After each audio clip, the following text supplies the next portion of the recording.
Although you cannot change conditions or circumstance, you don't have to let them control you. We can't control what's going on outside, but we can control what's going on inside, and unfortunately, I don't think many of us have been raised to really understand that. And if you got a program that's not supporting you, then 95% of the day, your behavior will not support you because that program doesn't encourage you. If something outside of you is controlling your feelings and thoughts, then it makes you a victim to your environment. So you will be more victimized, or you could be more of a victim to other things in your environment. People don't understand this consciously because it's a program subconsciously.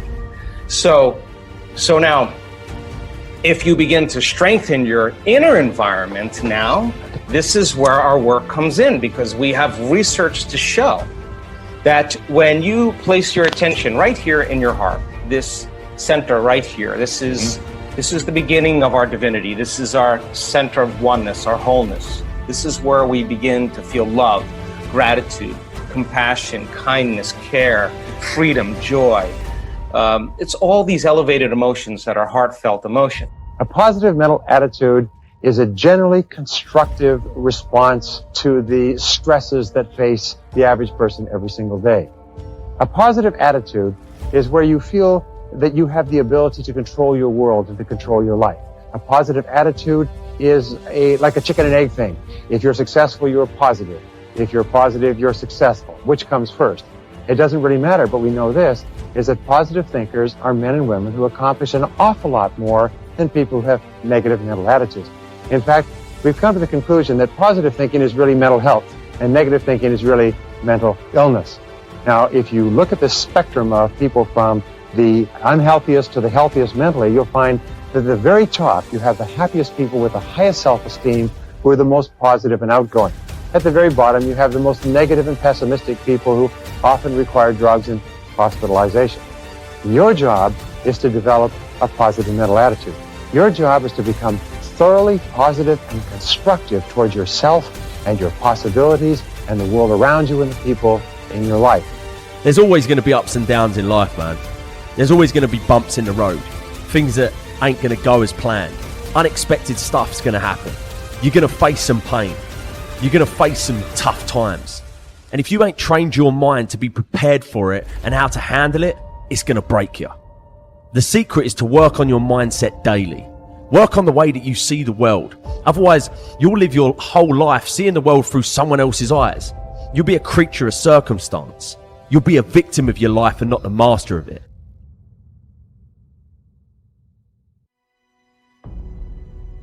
Most people use their imagination, they use it the wrong way. They imagine what won't work. They imagine something bad happening. What should we imagine more often every day? We should imagine you should see yourself where you want to be. Mm-hmm. You got to live there. Well, when you reach a goal, you're going to act like you're already there. It's already happened intellectually the second you think about it. It's already happened emotionally when you're emotionally involved with it. So it's only a period of time until it manifests in physical form. Right. But because it's not in physical form, we act like we haven't got it yet. Yeah. Well, so that's why most people stay stuck, because they're acting like they haven't got it yet. Before you can do something, you first must be something. Mm-hmm. So you've got to be it intellectually. You've got to be it emotionally. It's like Solomon says, as a person thinks within their heart, the emotional mind. So we cause it all to happen the way we think and the way we stay locked into ideas. No one knows enough to be a pessimist about anything. And that each and every one of us, when we close our mind to what is possible for us or what is possible for humanity, closes off the genius that resides and lives in each and every one of us. Having an open mind doesn't necessarily mean finding fault with all of the things that you've been taught by others. It means opening yourself up to the potentiality and the possibility that anything and everything is possible. So your forebrain is the builder, it's the designer, it's the CEO. And when you begin to speculate possibilities, when you start to think about a better way to do something or something you want to experience or something you want to do or some future event, It's an amazing phenomenon because the researchers are beginning to show that not only do we remember a past, but the brain actually can remember a future.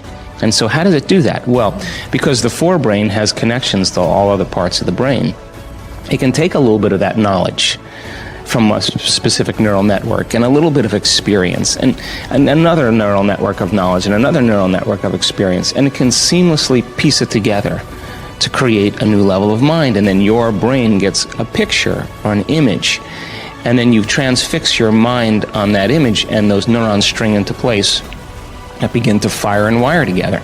And every time you remind yourself of what you want to experience, you're reinforcing the circuitry in your brain to begin to install the hardware for you to actually experience that future event. In other words, the brain already looks like it's already had the event. Now that's super cool because it really says then that we're remembering a future potential.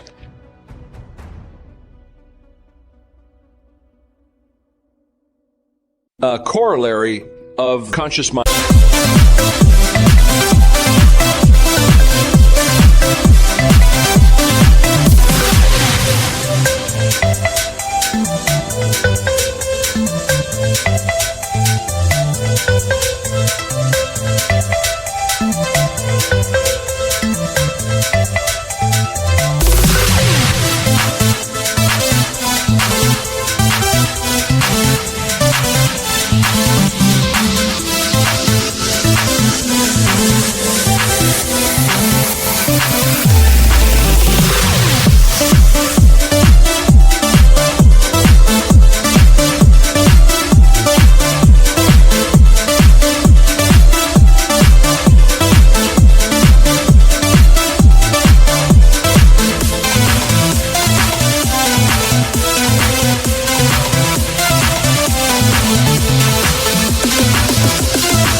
Is inordinately powerful. It is the repository of all your emotions, beliefs, values, attitudes, and feelings. All your thoughts and feelings throughout life are stored in your subconscious. The development of the unshakable self-confidence that you desire requires that you step up to your mental computer and take every step necessary to program self-confidence deep into your subconscious mind. Your self-confidence is closely connected to your self-esteem and to how much you like yourself. Dr. Nathaniel Branden calls self-esteem your reputation with yourself. It is how you feel about yourself and your abilities in relation to any situation that determines how much you like yourself and consider yourself to be a valuable and worthwhile person. The more you like yourself, the better you do. The flip side of self-esteem is what psychologists call self-efficacy. Self-efficacy is a measure of how effective and competent you feel you are to perform a particular task or to achieve your goals. This is called performance-based self-esteem. What this means is that if your self-confidence and your belief in yourself are determined by your self-esteem, or how much you like yourself is determined by how capable you feel you are in any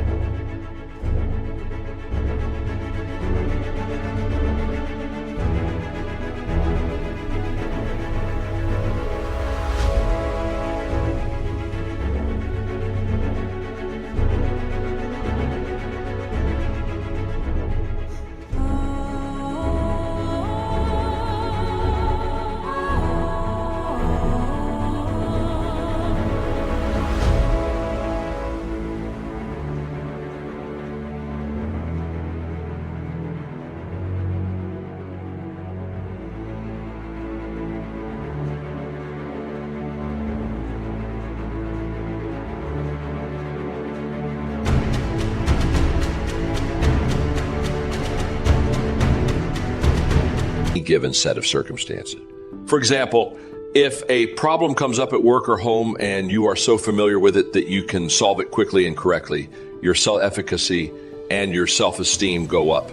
You feel more capable and confident and more willing to take on other challenges and difficulties.